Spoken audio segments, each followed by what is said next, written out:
Hi there, I'm Matt Keene. Welcome to Creating a Future We Want, the Evaluative Evolution series. It was just a short time ago. Here we are, mid-June, it was late February, and I was standing here on what was just this grassy sand dune, um, sort of thinking. I had my spades made in the shade, standing in the shade with a spade, and I was kind of honestly, there were a couple times when I was starting to plan this where I was feeling a little gloomy. I was feeling a little lonely, a little just, I don't know, it's cold, it's winter, everything's quiet, you know, alone. I was thinking, oh, woe is me. I'm all alone. I'm gonna get this garden started here, and there's nothing. And I don't know. Days are short.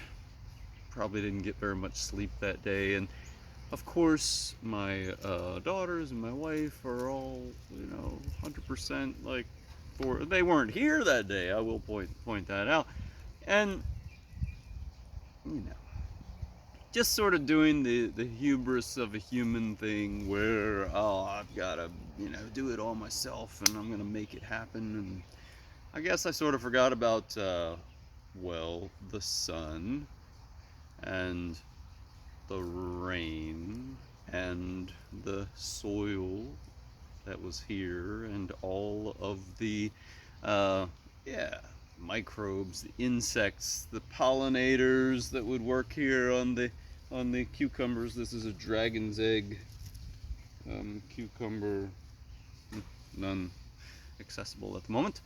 Um,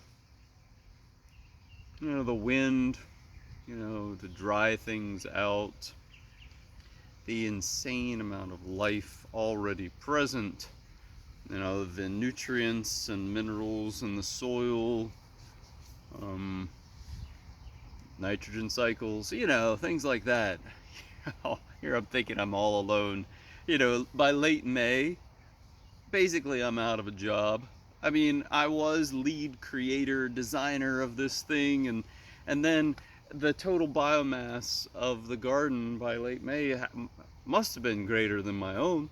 I mean, the garden was moving more matter, more energy from one place to another, doing more work than me by a long shot at that point. I mean, it must have been, I guess. I mean, I don't do that much work. Basically,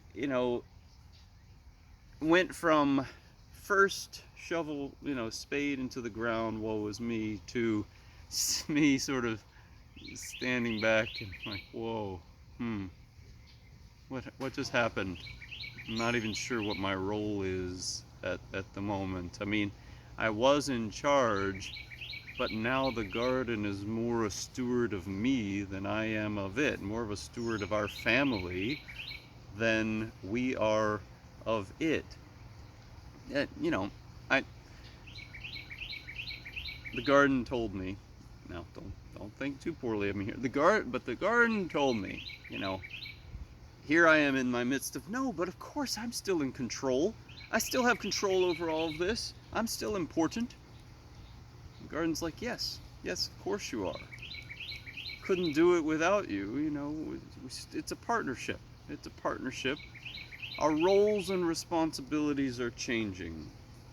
The garden was maturing, becoming, insanely complex, much more complex. And it was telling me, it's fine, this is natural. This is natural. Roles and responsibilities are evolving. We're watching ourselves evolve. Well, as I had this moment to step back, I had a chance to kind of step back and look at what was happening. Take a breath, relax, let my muscles and body, heal, recuperate a little bit, eat some parsley and basil. I was thinking, I'm seeing so much of myself right? And our family in this garden.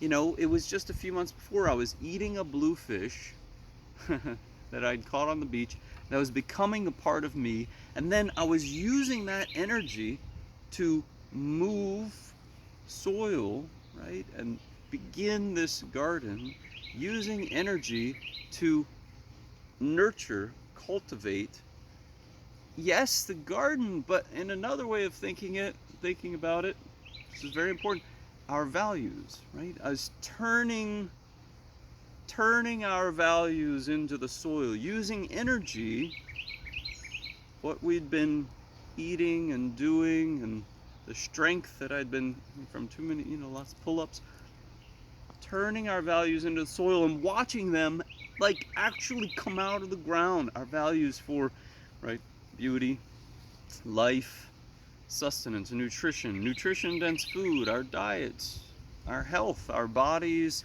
honoring some of our most precious values. This is a big part of the education in our family, our homeschool education, this garden, and everything we do for it. The garden gave me a chance to kind of step back, look at that, and see the garden is our values. We are nurturing our values. And the garden is in turn shaping what our values are as we see it come to be. Now, this garden isn't exactly the same as somebody's garden from 1,000 years ago, but there are very similar values. I'm thinking that, the beauty and the nutrition, the engagement, being a part of that process of nurturing, stewarding life until that life becomes a steward of you. Somehow these values have spanned great expanses of space and time. These things set condition. These processes of honoring our values, they set conditions for our evolution. Garden, isn't that a wild thing? This garden is not so small. This garden is great. The garden is great. What is it? I'll leave you with today's traveler. I'm not always going to do this, I don't think, but today's traveler. As you go away, right, if you've gotten this far in the video, what is it about a garden that makes it a garden? I'm Matt Keene. Thanks for visiting Creating Future We Want, Evaluative Evolution series. See you soon.